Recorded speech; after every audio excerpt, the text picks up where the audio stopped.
मित्रों, गुलाब के फूल में चाहे कितना ही पानी डाल दे, कीचड़ डाल दे, गुलाब के अंदर प्रवेश नहीं करता। यानी गुलाब जो पूर्णता को प्राप्त रहता है, उसे कोई आघात नहीं होता, वो अपने गुलाब का गुण को खोता नहीं है।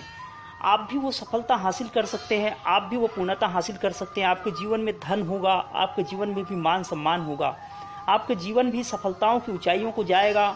आप रुपयों के लिए, मान सम्मान के लिए दर दर की ठोकरें नहीं खाएंगे, लेकिन आपको इस धन को, इस मान सम्मान को और उस आनंद को प्राप्त करने के लिए, भौतिक और आध्यात्मिक उन्नति को हासिल करने के लिए आपको एक सफल व्यक्ति की जरूरत पड़ेगी, जो आपको मार्ग प्रशस्त कराएगा। एक सफल व्यक्ति जिसे आप गुरु कह सकते हैं, उन पर श्रद्धा और विश्वास ही करनी है और आप वो सफलता हासिल कर लेंगे।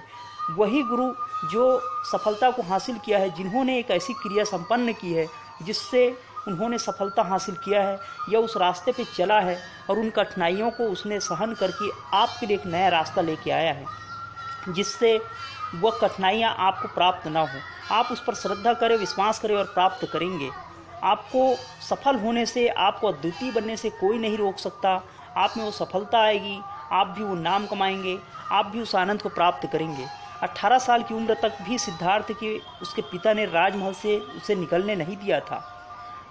सिद्धार्थ यानी बुद्ध, जो सफल होने के बाद बुद्ध के नाम से जाना गया, और उसके मन में जब चिंतन उभरा, किसकी, जब सिद्धार्थ की, कि जीवन क्या है, जगत क्या है, उन रहस्यों को अभी नहीं जानूंगा तो कब, किस जीवन में जानूंगा, कि ना जाने कल कौन सा जीवन मिलेगा, कल क्या होगा। ठोकर लगनी थी उसे, ठोकर लगी, राजमहल से बाहर कभी निकला नहीं था। उसके मन में चिंतन उभरी, उसके मना मस्तिष्क में ये बात गूंजा कि मुझे कभी न कभी इस बातों को जानना है, और वो दिन कब आएगा जब मैं इन बातों को जानूंगा कि सफलता क्या है, वो रहस्य क्या है जिनसे सफल हुआ जाता है, वो क्रिया क्या है। उन्होंने कभी राजमहल से बाहर आया नहीं था, और ये सफलता और इन रहस्यों को जानने के लिए उन्हें मन के अंदर झांकना था। लेकिन उन्हें ठोकर 18 साल की उम्र तक नहीं लगी, और 18 साल की उम्र में जब लगा तो उन्होंने इस बात को जाना। लेकिन इसके लिए गुरु की ज़रूरत होती है, वो उन क्रियाओं की ज़रूरत होती है जिस क्रियाओं से वो सफलता हासिल किया जाता है। बुद्ध को जब चोट लगी और उसके मन में हलचल मच गई, सारथी से उसने प्रश्न किया, अपने रथ हाँकने वाले से प्रश्न किया कि मैं घूमने जाना चाहता हूँ। सारथी सिद्धार्थ को लेकर चल पड़ा, सिद्धार्थ यानी बुद्ध, और बुद्ध जो है उनके साथ चला।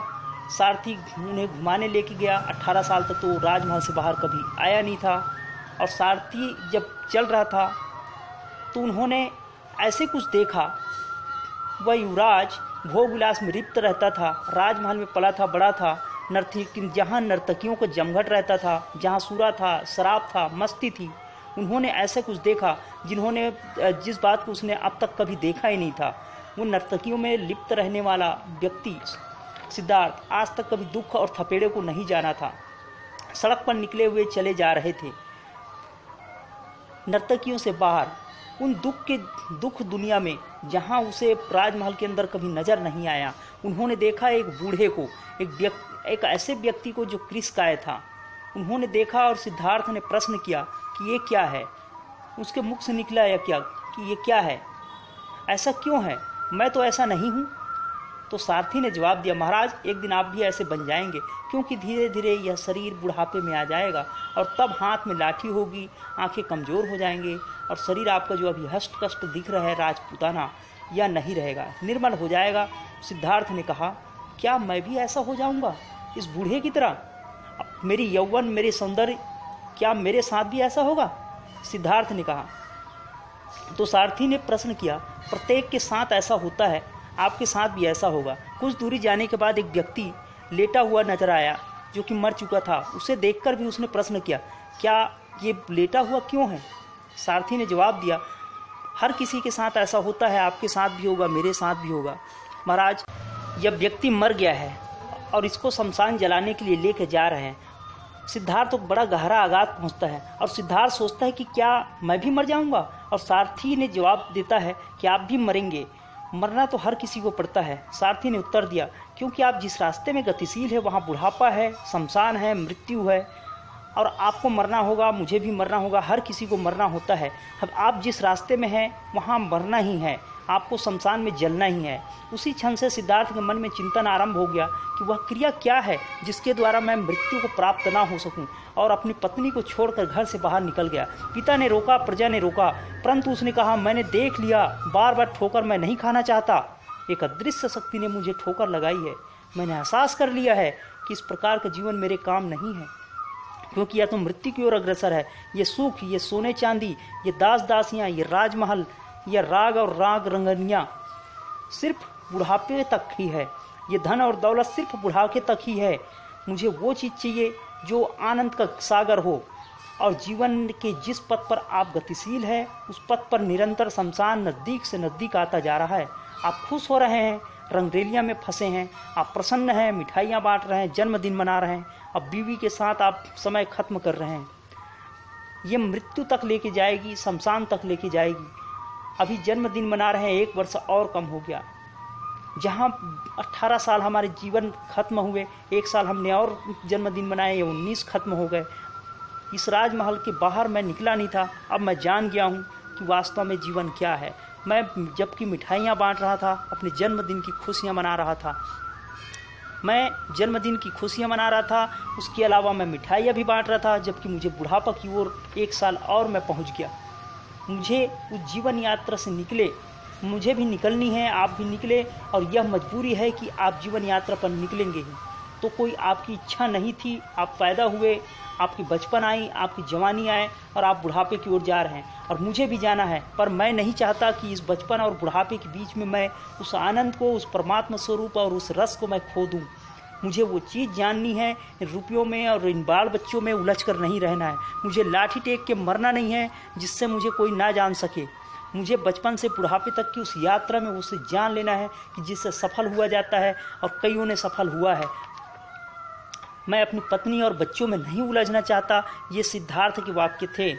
मित्रों, उन्होंने अपनी पत्नी को छोड़ा और अपनी सुंदरी को छोड़ा, जिसमें वो धन दौलत था, मान सम्मान था, उसे सब कुछ छोड़ा, क्योंकि उसे जानना था वो सफलता का राज, जिससे वो गुरु बन सके और लोगों को वो जानकारी दे सके।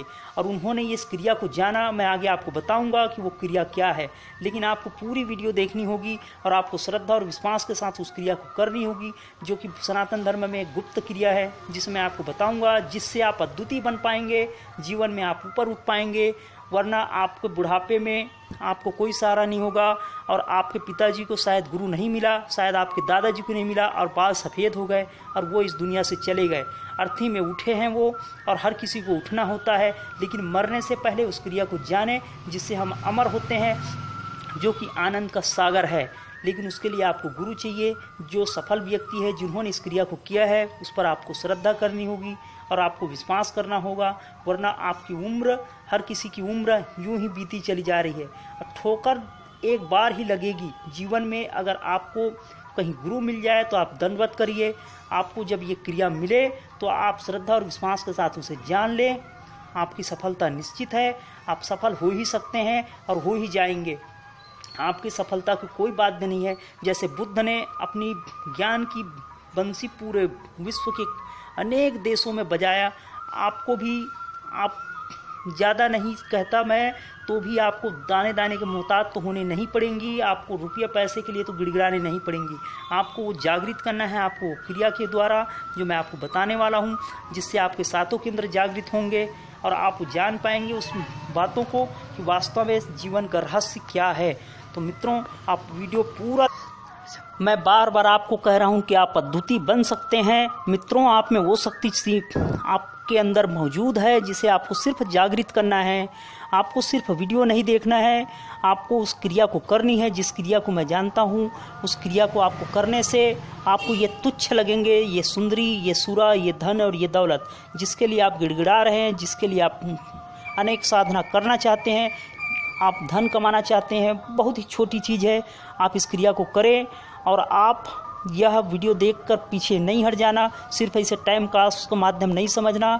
जिस धन के लिए आप गिड़गिड़ा रहे हो, धन आपके पीछे चलेंगे, फिर कभी 1 साल बाद कोई ठोकर लगे, बाद में ठोकर लगे, अभी ठोकर लगे, लेकिन ठोकर तो आपको लगनी है। जैसे बुद्ध को ठोकर लगा था, उनके मानसिक दशाएं बिगड़ गई थी कि वो क्रिया क्या है जिससे मैं वो सफलता हासिल करूं। तो बुद्ध को जब ठोकर लगी तो उसने इंतजार नहीं किया। पत्नी जवान थी, सुंदर थी, यशोधरा अद्वितीय सुंदरी थी, राहुल जैसा सुंदर बेटा था, 1 सेकंड में बाहर निकल गया। बुद्ध ने उसे छोड़ दिया। यशोधरा ने कहा क्या कर रहे हैं? उन्होंने कहा ठीक कर रहा हूँ, अब तक गलत कर रहा था, अब ठीक कर रहा हूँ।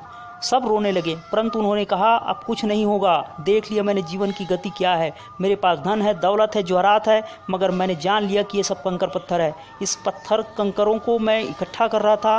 मित्रों, आप भी इकट्ठा ना करें। उन्होंने जान लिया था बुद्ध ने, इसी वजह से उन्होंने पूरे विश्व में उस क्रिया को करा और उन्होंने सफलता हासिल किया। पूरे विश्व में उन्होंने वो डंका बजाई जिससे कि उसने पूरी तरह से धर्म को संचालित कर दिया। मित्रों, अभी तक आपने वीडियो को सब्सक्राइब नहीं किया, सब्सक्राइब कर ले। वीडियो लंबी हो रही है, इसलिए नोटिफिकेशन के लिए बेल को भी टच करें। मैं आगे वीडियो में आपको बताऊंगा उस क्रिया को जिसके माध्यम से आप अद्वितीय बनेंगे, आप सफल बनेंगे। उस क्रिया को मैं आपको बताऊंगा जिससे आपको पूजनीय बन जाएंगे। तो मित्रों, आपने इस वीडियो को देखा।